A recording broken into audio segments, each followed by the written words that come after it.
छत्तीसगढ़ का। छत्तीसगढ़ में एक हनुमान जी हैं, गोबर के हनुमान। काय के? जोर से बोलो, जम के बोलो। गोबर के हनुमान। और आप सुन के चौंकोगे, 350 वर्ष से हैं और पूजा हो रही।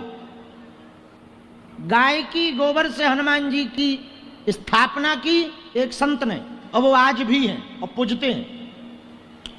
आप बताओ गोबर कितने दिनों तक चलेगा? है 1 महीना।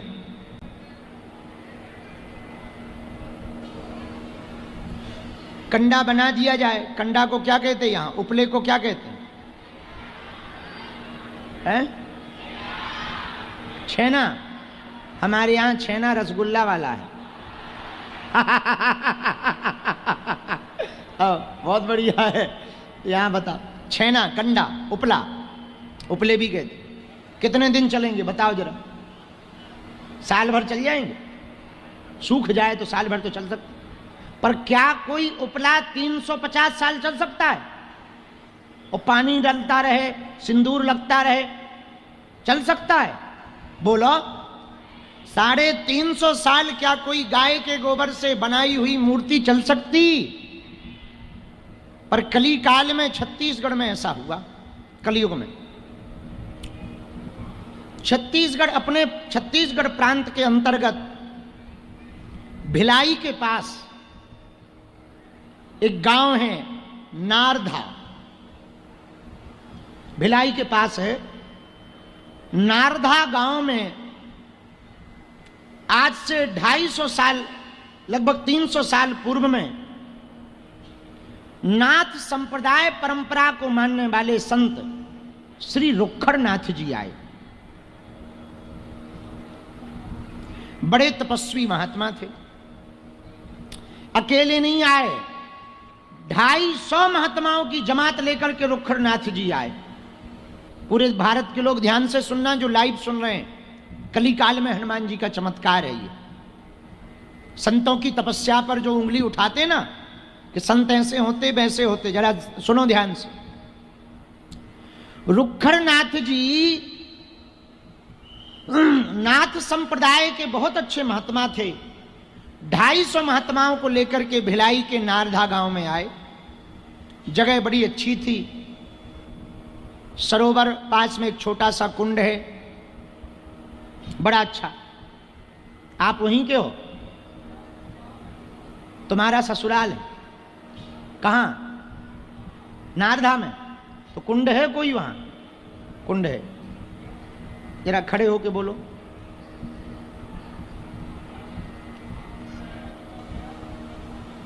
दर्शन किए आपने?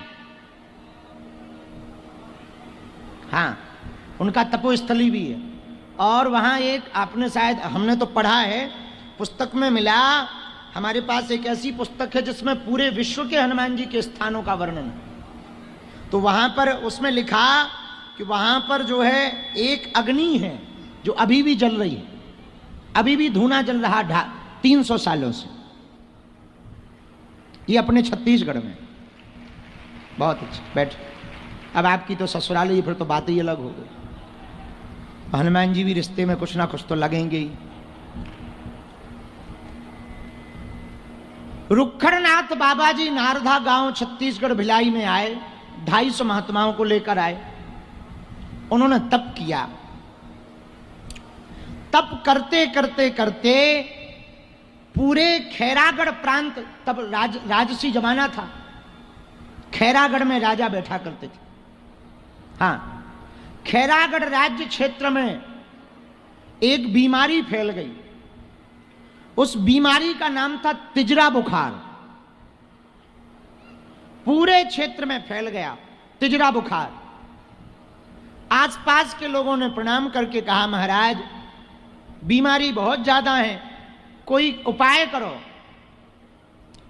बाबा रुखड़नाथ जी ने सुनहरी गाय के गोबर से एक शिलाखंड पर हनुमान जी की मूर्ति को बना दिया और तप के बल पर कहा जब तक ये मूर्ति यहां है, जो भी इनका दर्शन करेगा वो बीमारी से कभी नहीं मरेगा।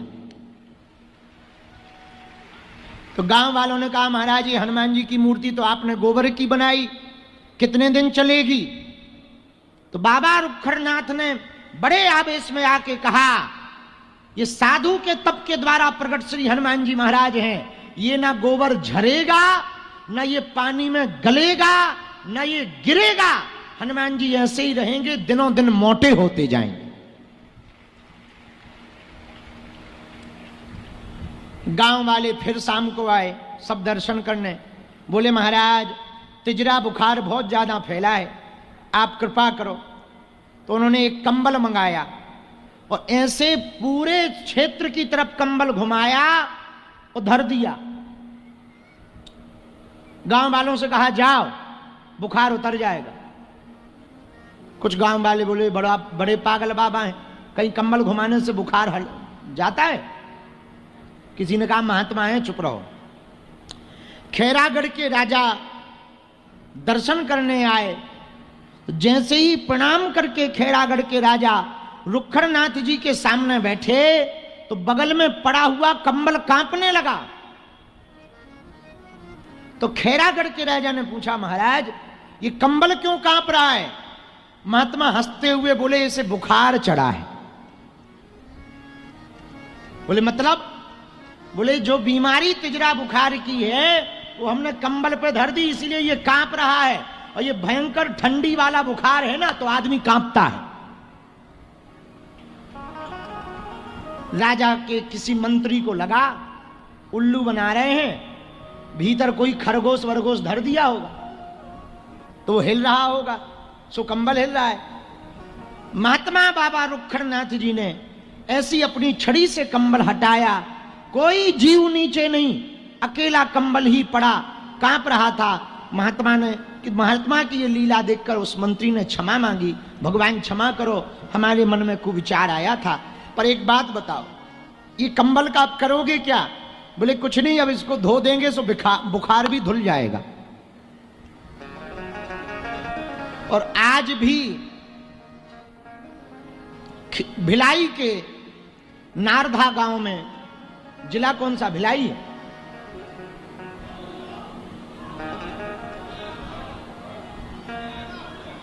दुर्ग जिला, दुर्ग जिला के अंतर्गत आज भी शायद दक्षिण मुखी या पश्चिम मुखी हनुमान जी है, दक्षिण मुखी हनुमान जी हैं। उनको काले हनुमान जी भी शायद कहा जाता, काले हनुमान जी भी कहा जाता। आज भी नारधा गांव में गोबर के हनुमान जी बैठे हैं, और जो भी दर्शन करता है आज भी उसके रोग दूर हो जाते हैं। अब आप कहोगे कि ये क्या है? ये तो संत का चमत्कार है। संत चमत्कार भी भगवंत की कृपा से कर पाते हैं। हमारे दरबार में बहुत लोग आते, महाराज ठीक कर दो, आपकी कृपा से ठीक हो गए। हम कल थे तो वो कहां गए? उनके कई साल बाद बालक हुआ, 1 साल हो गए बेटा हुए, उन्होंने नाम नहीं रखा। तो कल हमें दोनों मिले, भभूति बांट रहे थे जहां रुके हैं। बोले गुरुजी बच्चा 1 साल का हो गया, हमने नाम नहीं रखा जब तक आप नहीं रखोगे। हमने कहा क्यों? बोले हमने अर्जी लगाई थी, वो बालाजी की कृपा से लाला हुआ है। अब आप कहो, हाँ यही तो है, ये जो जोड़ा से बैठे यही है। आप कहो कि ये चमत्कार आपका है, ये हमारा चमत्कार नहीं है, ये हनुमान जी का चमत्कार है।